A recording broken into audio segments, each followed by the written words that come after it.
Hello friends, मैं हूं CS गौरकुमार Yadav. आज हम डिस्कस करने जा रहे हैं ओपीसी रजिस्ट्रेशन के बारे में। तो हम जानते हैं कि ओपीसी का मतलब होता क्या है। ओ का रिप्रेजेंट करता है वन को, पी रिप्रेजेंट करता है पर्सन को, सी रिप्रेजेंट करता है कंपनी को।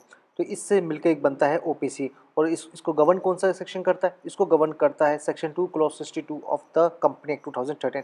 ये सेक्शन कहता क्या है?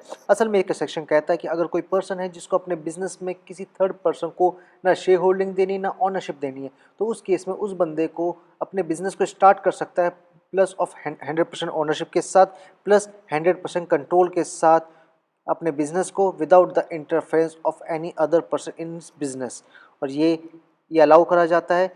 Section 2 clause 62 of the company 2013 इस चीज़ को अलाउ करता है कि आप 100% ओनरशिप भी ले सकते हो, 100% कंट्रोल भी ले सकते हो अपने बिजनेस के ऊपर। आपको किसी को शेयर होल्डिंग देने की जरूरत नहीं, ना किसी का आपको रोक झोंक चाहिए, ना किसी आपको टेंशन चाहिए। तो आप ये बिजनेस स्टार्ट कर सकते हो with minimum cost of compliances.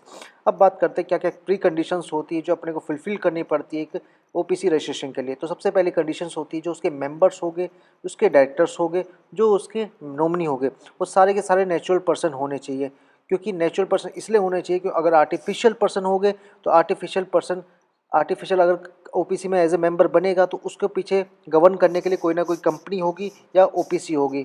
और ओपीसी होगी तो एक ओपीसी दूसरी ओपीसी में मेंबर नहीं बन सकती। अगर उसके पीछे नेचुरल पर्सन हो गए, कोई थर्ड पर्सन ही कंट्रोल कर रहा होगा, उसमें भी मिनिमम 2 पर्सन हो गए, तो इस केस में ओपीसी में नेचुरल पर्सन ही अलाउ होते हैं। उनका जेंडर कोई उसको प्रॉब्लम नहीं होती उससे। और वो कोई एनबीएफसी बिजनेस नहीं कर सकती। एनबीएफसी बिजनेस क्या होता है? एनबीएफसी बिजनेस होता है फाइनेंशियल। जैसे आप किसी कोई मॉर्गेज कर रहा है, कोई गाड़ी फाइनेंस कर रहा है, कोई लोन दे रहा है, कोई गोल्ड लोन दे रहा है, इस टाइप के बिजनेस आप नहीं कर सकते इसमें। और सेकंड, जो भी उसके मेंबर्स हो गए, डायरेक्टर्स हो गए, वो माइनर नहीं होने चाहिए। चौथी कंडीशंस आती है कि आप ओपीसी को कन्वर्ट नहीं कर सकते आप सेक्शन 8 कंपनी में। उसका रीज़न क्या है कि अगर आप उसे सेक्शन 8 कंपनी में कन्वर्ट करोगे तो आपको एज ए प्राइवेट कंपनी बनानी पड़ेगी। और प्राइवेट कंपनी बनाने के लिए आपको मिनिमम 2 या 3 मेंबर की रिक्वायरमेंट होगी। और इस चीज़ को अलाउ नहीं करता section 2 clause 2 of the company 2020 इस चीज़ को अलाउ नहीं करता। सेकेंड चीज़ होती है जिसके जो भी डायरेक्टर्स हो गए, वो भी मेंबर्स हो गए, वो सिटीजन ऑफ इंडिया हो गए प्लस रेसिडेंट ऑफ इंडिया हो गए। सिटीजन्स किसे कहते हैं? By the virtue of birth.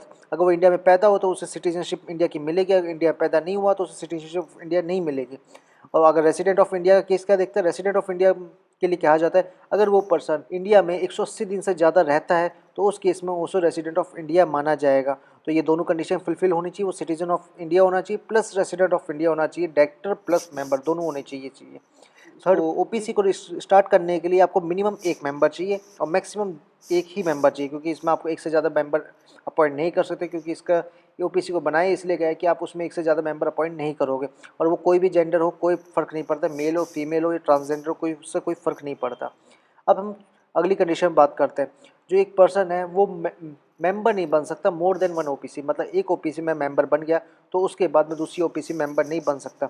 अगर मैं उसमें मेंबर बन जाता हूँ तो उस केस में मुझे उस ओपीसी को 180 दिन के अंदर छोड़ना पड़ेगा। एग्जाम्पल लेते हैं, जैसे कि मैं किसी ओपीसी में मेंबर बना, प्लस मैंने किसी को बंदे को अपॉइंट करा, जो नॉमिनी अपॉइंट करा मैंने। अगर नॉमिनी अपॉइंट करा तो मेरी डेथ होने के बाद वो नॉमिनी मेरी कंपनी मेंबर बन गया, वो ऑलरेडी भी किसी और कंपनी में मेंबर था, अदर ओपीसी मेंबर था। उस केस में उसको वो ओपीसी या ये ओपीसी को 180 दिन के अंदर छोड़ना पड़ेगा और उसकी जगह कोई दूसरे बंदे को अपॉइंट करना पड़ेगा, या फिर उसको डिमोलिश करना पड़ेगा या डिसॉल्व करना पड़ेगा।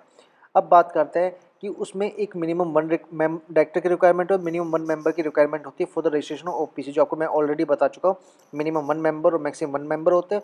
और इसमें डायरेक्टर भी मिनिमम एक चाहिए होता है। जैसे प्राइवेट कंपनी और पब्लिक कंपनी को स्टार्ट करने के मिनिमम 2 डायरेक्टर्स चाहिए होते हैं, बट इस केस में आपको मिनिमम एक ही डायरेक्टर चाहिए होता है। बट जो एक डायरेक्टर होगा वो मोर देन वन ओपीसी में नहीं हो सकता, सब्जेक्ट टू मैक्सिमम लिमिट होगा as per the company act. Company act 2013 जो कहता है उस लिमिट के हिसाब से होगा। मतलब एक डायरेक्टर हो गया, वो दूसरी ओपीसी में अपॉइंट नहीं हो सकता। दूसरी प्राइवेट कंपनी पब्लिक कंपनी में अपॉइंट हो कोई दिक्कत नहीं है, बट अगर मैं एक ओपीसी में डायरेक्टर अपॉइंट हो गया तो मैं दूसरी ओपीसी में भी अपॉइंट नहीं हो सकता। उस केस में मेरे पे एक सेक्शन 2 लग जाएगा, क्लॉज 62 ऑफ द कंपनी 2030 मेरे पे अप्लीकेबल हो जाएगा। सेकंड, अब आपको एक कंडीशन आप फुलफिल नहीं करते तो उस केस में आपको कन्वर्ट करना पड़ेगा अपनी ओपीसी को प्राइवेट कंपनी में। कैसे कन्वर्ट करना पड़ेगा? आपकी अगर पेड अप कैपिटल है जो एक्सीड कर गई 50 लाख रुपीज़ से, मैं ऑथराइज कैपिटल की बात नहीं कर रहा, मैं पेड अप कैपिटल की बात कर रहा हूँ। जो बंदों ने इशूड कैपिटल की बात भी नहीं कर रहा, जो बंदों को मैंने इशूड करी उसमें से जितनी मेरे पास आई हो, जितनी पेड करी, अगर 50 लाख को क्रॉस करती है तो उस केस में मुझे कन्वर्ट करना पड़ेगा। इसके साथ एक और कंडीशन फुलफिल करनी पड़ेगी। अगर मेरा एनुअल टर्नओवर 2 करोड़ से ऊपर चला जाता है कॉन्जिक्यूटिव 3 ईयर्स का, मतलब मानता हूँ कि एक साल मेरा टर्नओवर 1.5 करोड़, दूसरी साल मेरा टर्नओवर 2 करोड़ 10 लाख और तीसरी साल टर्नओवर में 2 करोड़, तो उस केस में मेरा टर्नओवर 2 करोड़ से एवरेज में इंक्रीज़ हो गया, तो उस केस में मुझे कन्वर्ट करना पड़ेगा। अगर आपको ओपीसी रजिस्ट्रेशन करवाना है तो आप हमें कांटेक्ट कर सकते हो हमारे इस व्हाट्सएप नंबर पे, आप हमें मेल भी कर सकते हो या फिर आप हमारी वेबसाइट पे विजिट कर सकते हो और वहाँ से कोट्स ले सकते हो। आपको जो भी चीज़ अच्छी लगे आप वहाँ से कांटेक्ट कर सकते हो हमें, और आपको वीडियो अच्छी लगी तो आप वीडियो को लाइक करें, सब्सक्राइब करें और चैनल को शेयर करें, जिससे हमारे मोटिवेशन बढ़ा रहेगा। तो मिलते हैं आपको अगली वीडियो में और आपको बताते हैं